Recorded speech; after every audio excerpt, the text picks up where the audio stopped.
기도드리겠습니다. 항상 우리를 사랑으로 품어주시는 하나님 아버지 감사합니다. 질병으로 인한 여러 힘든 상황에서도 우리가 이렇게 모여 기도하고 예배할 수 있게 하여 주신 것이 하나님의 은혜임을 믿습니다. 하나님, 코로나라는 질병으로 온 세상과 교회에 많은 어려움이 나타나고 있습니다. 세상은 신천지가 아닌 교회의 예배 역시 손가락질하며 비난하고, 교회에서는 믿음의 성장이 함께 되어야 할 어린 학생들의 출석이 현저하게 줄어들고 있습니다. 이러한 상황에서 우리가 또 교회가 스스로를 돌아보게 하시어 이와 같은 현상의 진정한 원인을 깨닫게 하시고 또 반성하게 하고 회개하게 하여 주시옵소서.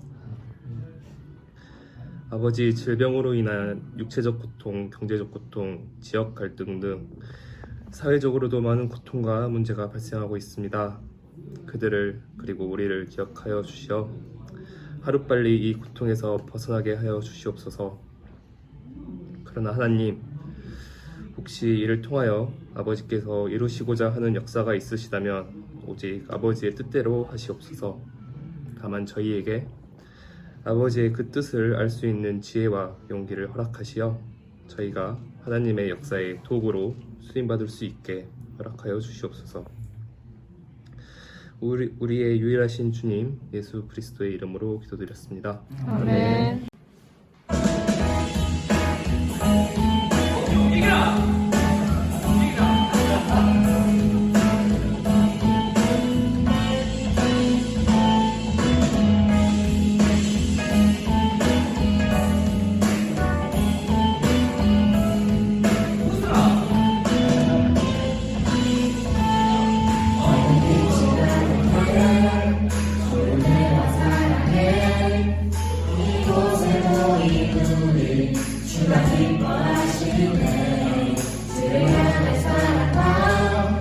우리 모두 찬양을 주가 받아주시네.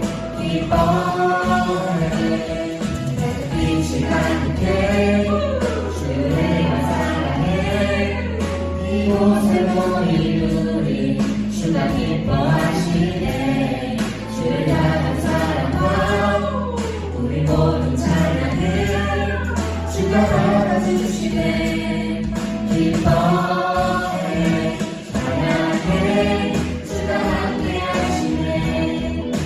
사랑하시네.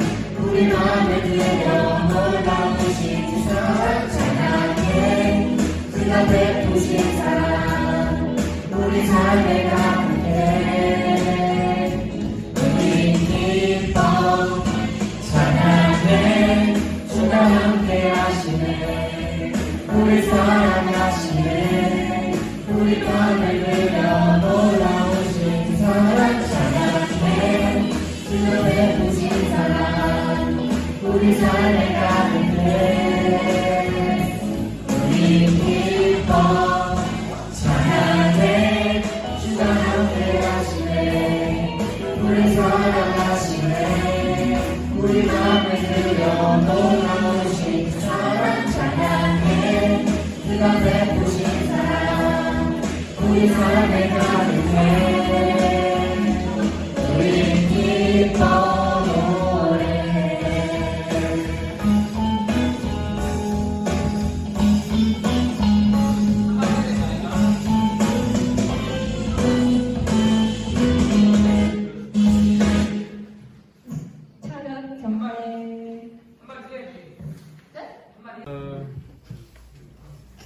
주일 예배를 또 영상으로 드리게 됐는데, 그래도 하나님께서 흩어져 있는 우리 모든 지체들에게 한 말씀 주시고 또 한 성령으로 함께 하실 줄 믿습니다. 기도하고 함께 하나님 말씀 드립시다. 하나님 감사합니다. 우리가 오늘 또 이렇게 모이는 게 어려운 상황 속에서도 또 함께 먼저 모여서 예배합니다. 하나님, 우리에게 말씀해 주시고 가르쳐 주십시오. 참새 한 마리도 우연히 떨어지는 것이 없고 하나님께서 모든 걸 주관하신다고 말씀하셨으니, 이런 사태를 통하여 하나님의 마음을 알고 또 하나님의 음성을 듣기를 원합니다. 우리의 마음을 열어주시고 하나님 우리에게 요구하시는 것이 무엇인지에 대하여 밝히 알아가는 시간이 되게 하소서. 정부와 또 의료진들 많은 사람들이 수고하고 있습니다. 그들의 수고가 헛되지 않게 하시고 그들의 눈물과 힘듦을 주님께서 아시오니 위로해 주시옵시고 국민들도 이런 공무원들의 노력과 또 수고를 알고 감사히 여기는 그런 마음이 있기를 원합니다. 하나님, 오늘 우리 가운데 평강을 주십시오. 하나님이 임재하는 곳에 기쁨과 평강이 있다고 말씀하셨사오니 우리 더럽고 추한 것들은 다 주의 피로 사하여 주시고 새 영과 새 마음 가운데에서 하나님 앞에 예배하기 원합니다. 주님 도와주시옵소서. 이 모든 말씀 우리 주 예수 그리스도 이름으로 기도드립니다. 아멘. 로마서 6장 10절에서 11절 그리고 말씀 보겠습니다. 로마서 6장 10절에서 11절 말씀입니다.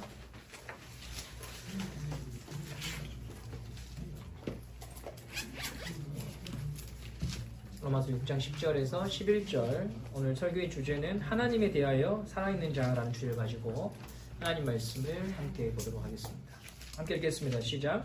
그가 죽으심은 죄에 대하여 단번에 죽으심이요 그가 살아계심은 하나님께 대하여 살아계심이니 이와 같이 너희도 너희 자신을 죄에 대하여 죽은 자요 그리스도 예수 안에서 하나님께 대하여 살아있는 자로 여길지어다. 아멘.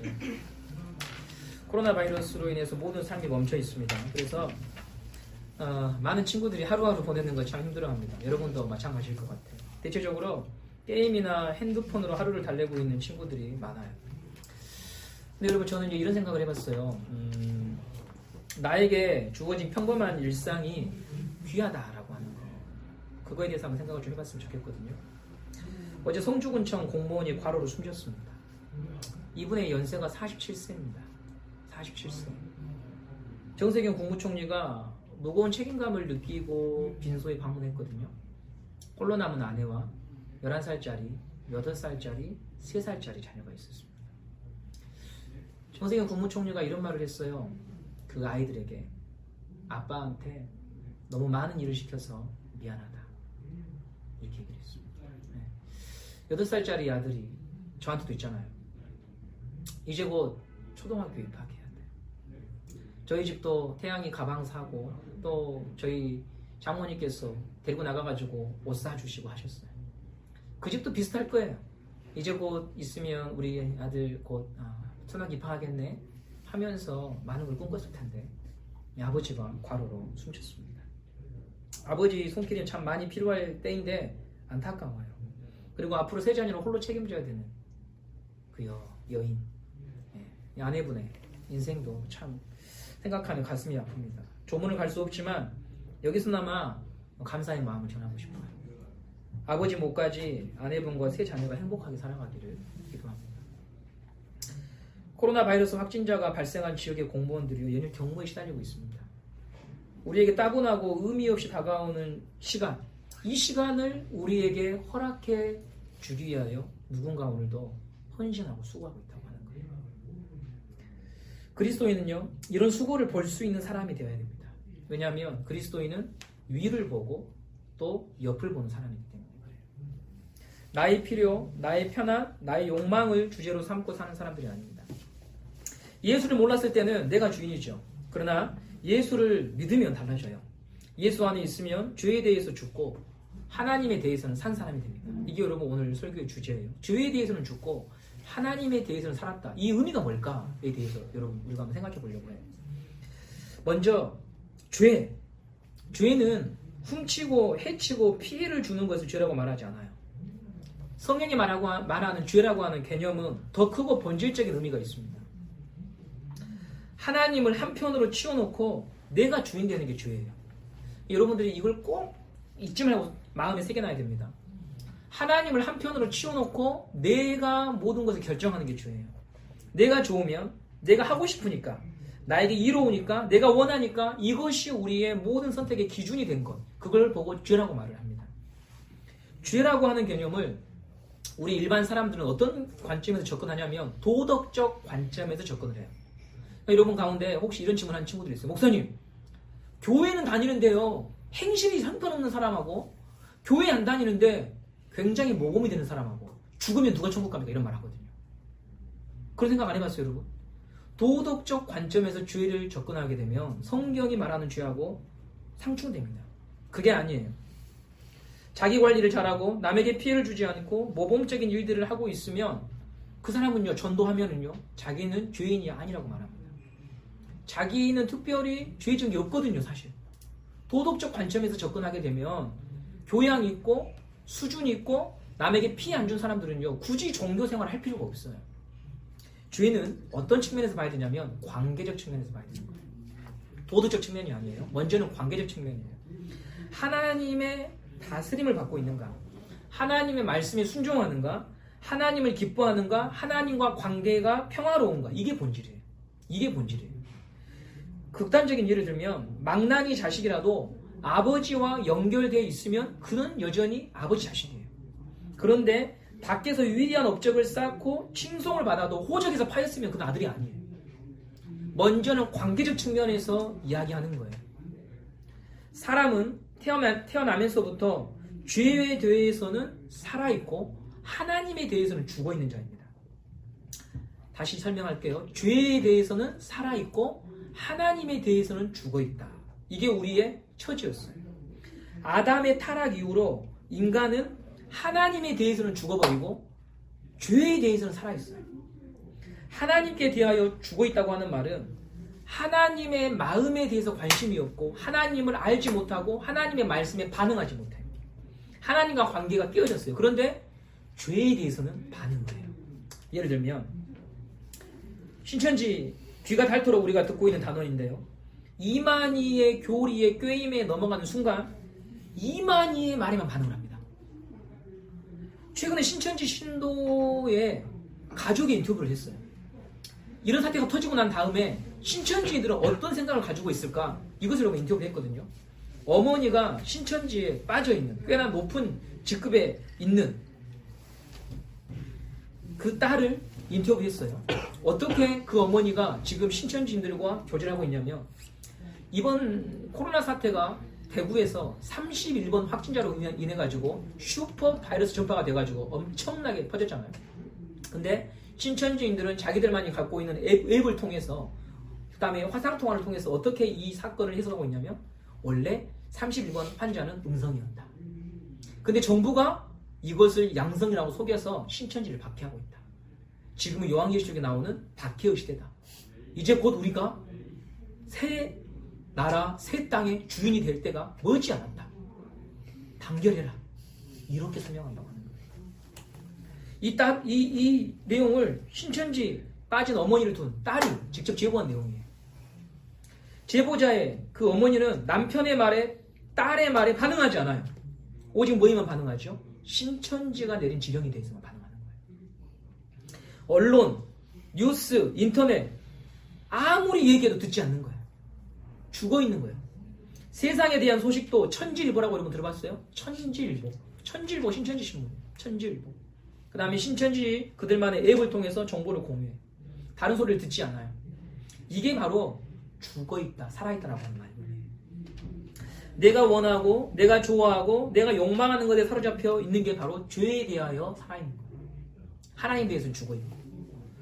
그런데 예수를 믿고 나면 예수 생명에 들어오면 상황이 역전되는 거예요. 그게 오늘 본문의 말씀입니다. 우리 6장 10절 11절 말씀 여러분 한번 보시면요. 예수님이 죽으심은 죄에 대하여 단번에 죽으심이고 예수님이 살아계심은 하나님께 대하여 살아계심이니 이와 같이 너희도 너희 자신을 이제 예수를 믿으면 죄에 대해서는 죽은 자고 그리스도 예수 안에서 하나님께 대하여는 살아있는 자다. 이렇게 얘기하고 있어요. 11절에 중요한 단어가 있어요. 11절에 중요한 단어가 그리스도 예수 안에서라고 말했어요. 우리에게 일어난 변화는 예수님을 통해서 주어진 거예요. 예수님이 죄에 대하여 죽고 살아나셨고 이 사실을 믿을 때 이 사실을 믿는 자에게는 원래 나는 죄에 대하여 살아있는 자였는데 예수님처럼 죄에 대하여 죽는 자가 돼요. 하나님께 대하여 죽는 자였는데 이제는 하나님께 대하여는 살아있는 자가 되는 것이죠. 이게 우리에게 일어난 신비한 일이라고 하는 거예요. 1945년 8월 15일 날이 여러분 무슨 날이죠? 광복절. 대한민국 해방의 날이에요. 광복이라고 하는 말의 단어의 의미를 알아요? 빛을 되찾았다. 한자어를 풀이하면 빛을 되찾았다라고 하는 거예요. 잃어버린 빛을 되찾은 날이 광복절이에요. 진리의 빛을 잃고 방향을 알지 못한 채 어둠 속에서 살아왔는데 진리의 빛이 우리에게 다시 임하는 게 구원이에요. 예수님께서 나의 죄에 대한 저주와 징계를 대신 받으시고 우리의 형편과 신분을 바꿔놓으신 거예요.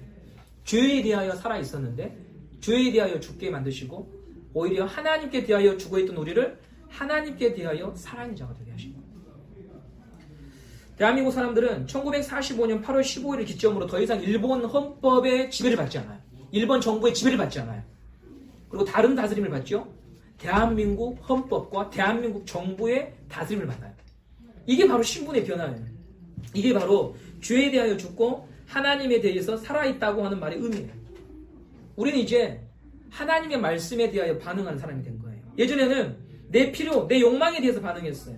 근데 지금은 우리가 예수 생명이 정말 있는 사람들은요, 하나님을 생각합니다. 하나님을 기억합니다.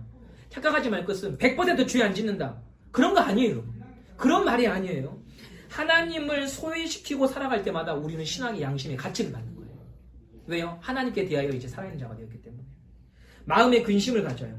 죄를 지어도 죄의 노예로서 죄를 짓는 게 아니라 하나님의 자녀로서 범죄하기 때문에 하나님에게 징계를 받고 책망을 받고 교훈을 받아요. 하나님이 내치지 않아요. 하나님의 자녀인 너가 어찌 그렇게 살 수 있느냐고 말씀하시면서 우리를 가르치려고 드시는 것이죠. 그게 바로 하나님께 대하여 산 사람의 축복인 거예요. 하나님과 맺어지고 하나님과 묶여 있어요. 저도 혼자 살았던 시절이 몇 년 있었거든요. 강도사 시절에. 혼자 살 때 여러분 외박을 하는데 무슨 고민이 있습니까? 없어요. 돈을 사용하고 시간을 보낼 때 구애받는 게 하나도 없어요. 닭 먹고 싶으면 닭 먹고, 오리 먹고 싶으면 오리 먹고, 핫도그 먹고 싶으면 핫도그 먹고, 이거 사고 싶으면 꼭 사고, 그렇게 사는 거예요. 그런데 결혼하면 어떻게 됩니까? 조절합니다. 생각합니다. 기준을 다시 잡아요. 그게 하나님과 맺어진 우리의 삶이에요. 하나님을 생각하는 거예요.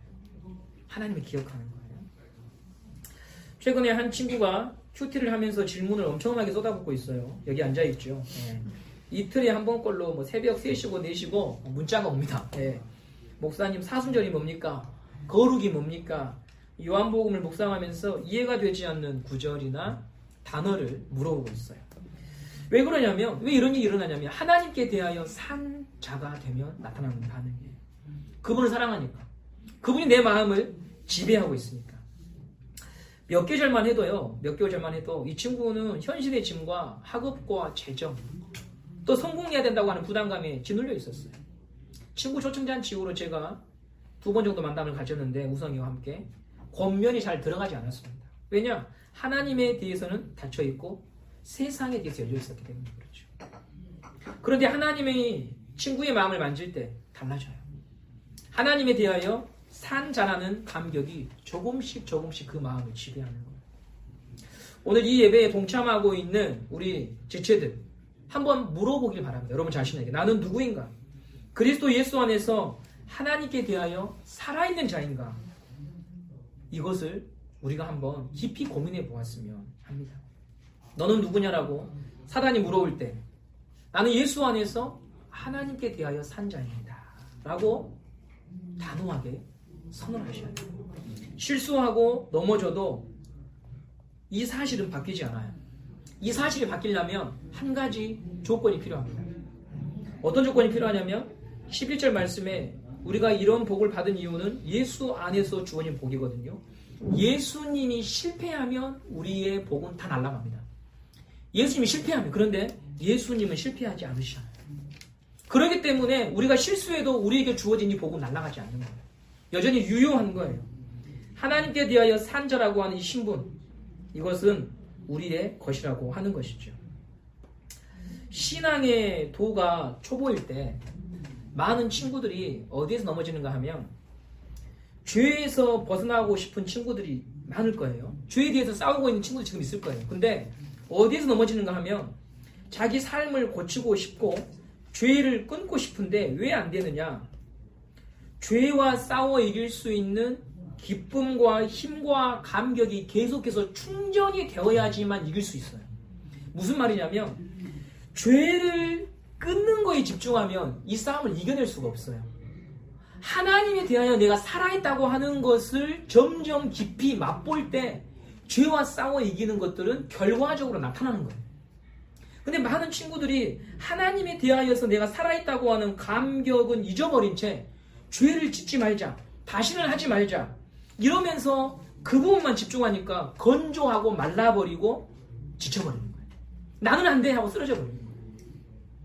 저희 아내가 어제 12시에 짬뽕이 먹고 싶다 하더라고요. 시켜 먹고 싶다고 제가 그랬죠. 제정신이 아니구나, 자라. 제정신이 아니구나, 안 된다고 했어요. 10분 동안 해갖고 자더라고. 근데 어제 새벽에 마산에서 4명이 쳐들어왔어요. 네, 마산에 4명이 양육했던 아이들이 쳐들어왔더라고요. 자가용을 몰고 무작정 내려와서 쳐들어왔어요. 저희 집에서 원래 먹고 자고 했던 친구들이기 때문에 뭐 언제 와도 상관이 없는 친구들이에요. 놀라운 것은 뭐냐면 몇 시간 전만 해도 짬뽕이 먹고 싶다고 했던 저희 아내가 배고프다고 아우성이었는데 웃고 떠들며 노는 거예요. 먹지 않았는데. 더 큰 기쁨이 있을 때 그보다 낮은 차원의 욕망들을 이겨낼 수 있는 거예요. 하나님께 대하여 살아있다고 하는 것은 바로 이런 거예요. 하나님과 깊은 교제와 감격과 기쁨이 있을 때 그 죄에 대한 기쁨, 죄에 대하여 끌려왔던 그 욕망을요 이겨내는 힘이 생기는 거예요. 이런 공급이 없이 이거 하지 말아라 저거 하지 말아라만 남으면 뼈밖에 남지 않는 신앙생활이 돼요. 자기도 안 기쁘고 옆에서 보는 사람도 불안하고 부담스러워요. 그러므로 먼저 여러분이 하나님께 대하여 산자의 기쁨을 누리길 바랍니다. 하나님께 대하여 산자의 기쁨을 누려야 돼요. 그럼 어떻게 이 산자의 기쁨을 누릴 수 있을까? 2가지 말씀만 드리고 마치도록 할게요. 첫 번째, 하나님이 주신 신앙의 공동체를 적극 활용해야 돼요.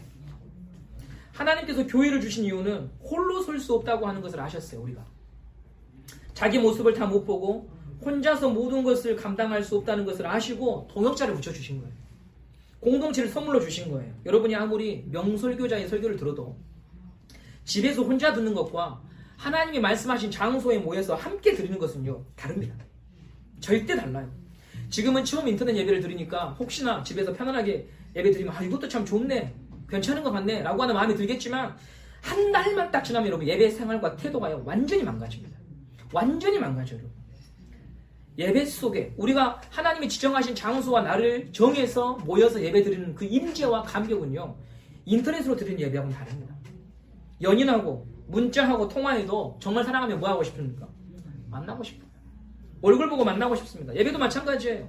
하나님께서 지정해 주신 장소에 나와서 내가 가는 수고를 하고 가기 위하여서 차비를 드리고 가기 위하여서 일어나서 씻고 가기 위하여서 준비하는 수고를 통해서 하나님 앞에 나와 예배할 때 거기에 임재하시는 하나님을 만나는 감격이 훨씬 더 크다고 하는 것입니다.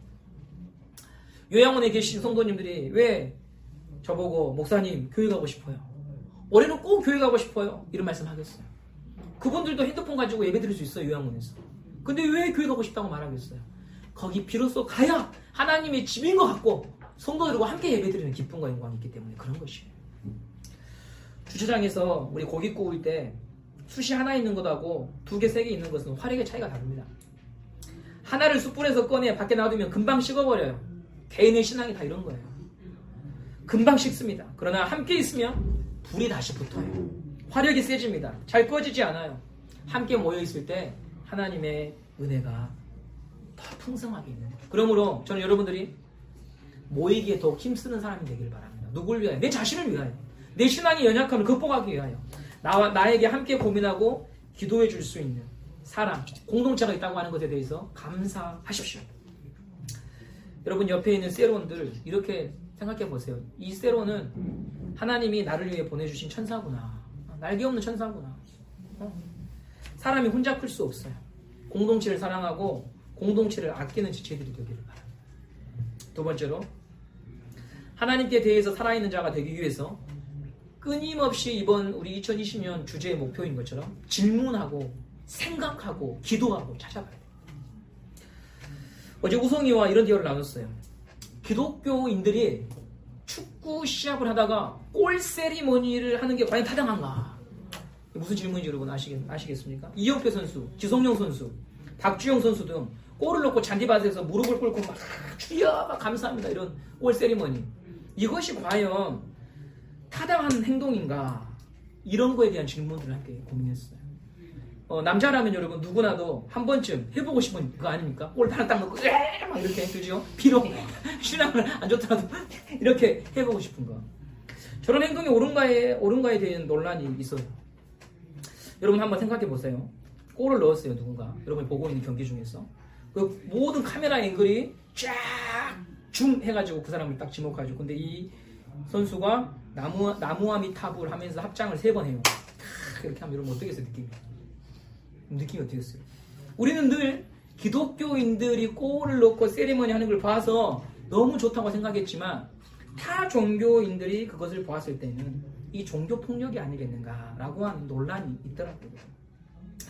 당연하다고만 여겼지 깊이 생각해 보지 않았는데 무신론자 또 이렇게 다원주의화 되어버린 이 사회 속에서 그런 행동이 과연 이제 복음의 전도에 도움이 되겠는가, 하나님의 영광을 드러내는 일에 도움이 되겠는가, 이런 고민을 우리가 해봐야 됩니다. 저는 물론 그들이 불편해하니까 하지 말자 이런 결론 내리고 싶지 않아요. 왜냐하면 그렇게 생각하면 골 세리머니만 못하는 게 아니고 전도, 헌금, 예배 다 못하거든요.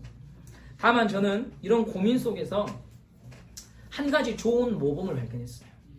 박찬호 선수가 활동했던 미국의 야구팀 아시죠? 메이저리그의 LA 다저스. 거기에 우리 류현진 선수도 있었고요.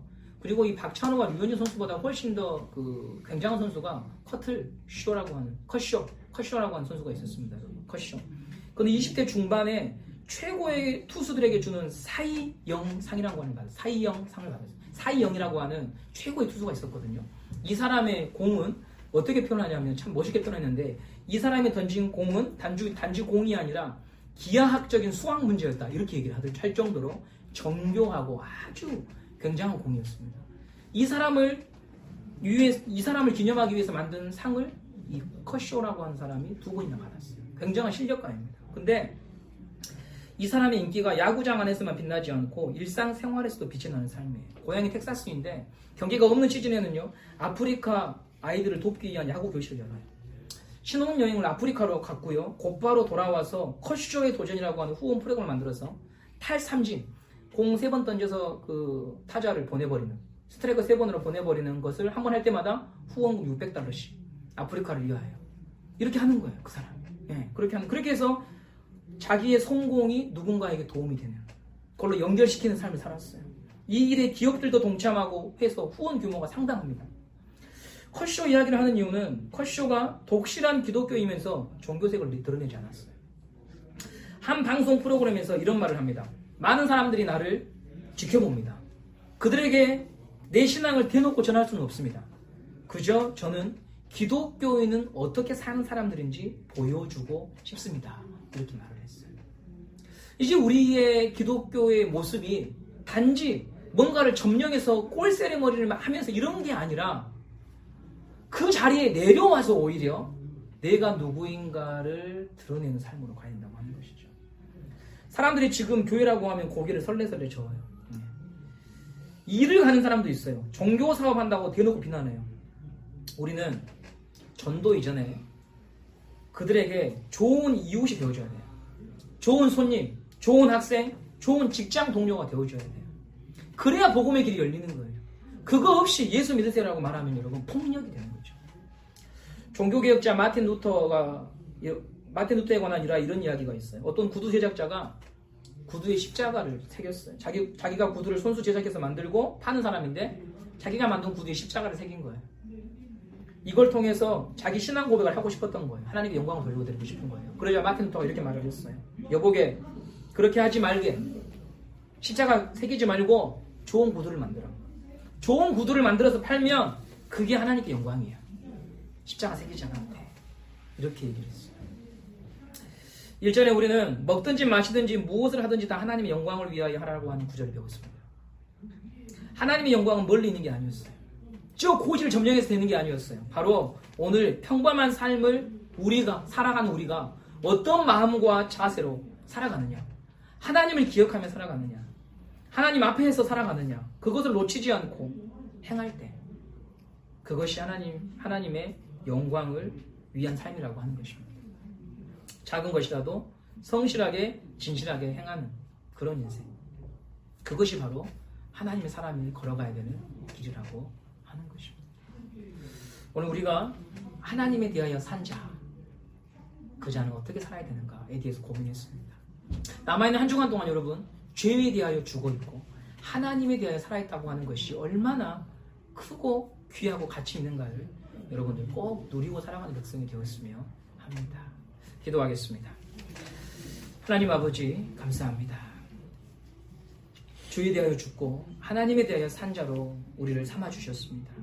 예수님을 통하여서 우리 인생을 바꿔주셨습니다.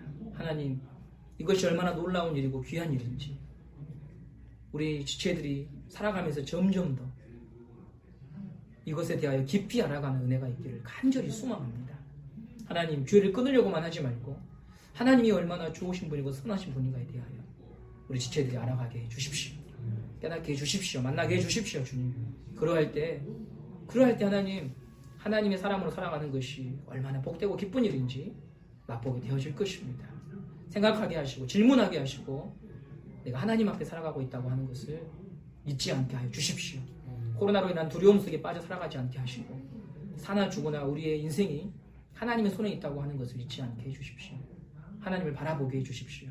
오히려 이렇게 시간이 많이 남을 때 자기 인생에 대해 질문하고 내가 어디서 왔다가 어디로 갔는지에 대하여 질문할 수 있는 인생이 되게 해주십시오. 지금도 수고하고 있는 모든 국가의 관료들을 기억하시고 또 하나님 가족을 잃고 슬퍼하는 자들을 주님 불쌍히 여겨 주시옵소서. 흩어지는 우리 모든 지체들을 기억하여 주시고 그들이 어디에서나 하나님 앞에 살아가는 자라고 하는 것을 잊지 않게 하여 주시옵소서. 예수님의 이름으로 기도드립니다. 아멘. 감사합니다. 자, 예배를 마치겠습니다, 여러분. 예.